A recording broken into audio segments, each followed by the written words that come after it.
A baby might suffer from cerebral palsy as a result of oxygen deprivation during birth, so the baby's brain gets starved of oxygen, and we call that an insult to the baby's brain. This can happen for a number of reasons. It could be shoulder dystocia, where the shoulder gets stuck during the labour process. It could be that the umbilical cord has been wrapped around the baby's neck. There are a whole range of reasons that this might arise. You might see things such as the baby having a seizure. That often happens in the very first hours after a baby's born. As the baby gets a little bit older, they might not meet their developmental milestones, whether it's smiling, whether it's beginning to roll over. There can be all sorts of signs that the baby isn't developing along expected pathways.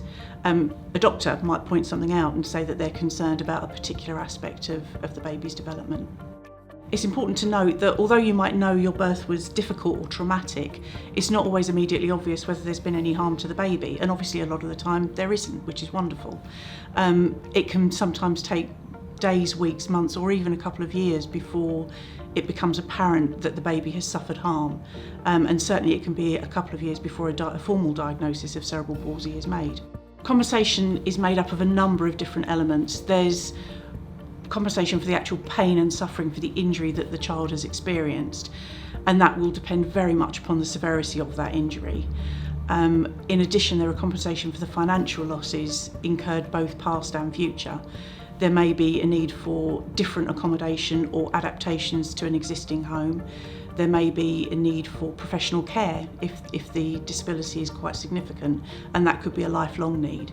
There might be occupational therapy, speech and language therapy, physiotherapy needs, and all of those things would be dealt with by experts in their field who will come in, assess and provide us with the evidence that we need to ensure that we advise you properly on the amount of compensation that should be recovered.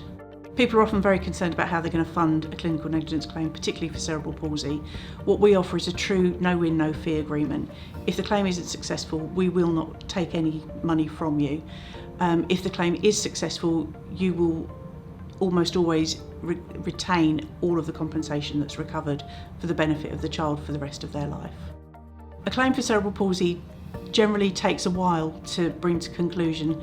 There's an awful lot of evidence that needs to be gathered to ensure that we're dealing with it properly and addressing all of the necessary issues. We have to get experts in various fields, medical and sometimes non-medical experts, to ensure that everything has been addressed properly. We also have to be very aware that as children grow and develop, additional problems can come to light, and so we want to make sure that at the point of settlement we're as confident as we can possibly be about what the future holds for that child. And that often means that claims for cerebral palsy can't be settled until the child is at least 10 or 11, when all likely complications will be apparent. At Gadsby Wicks, all we do is clinical negligence work. We don't deal with any other type of claim. We've got a wealth of experience.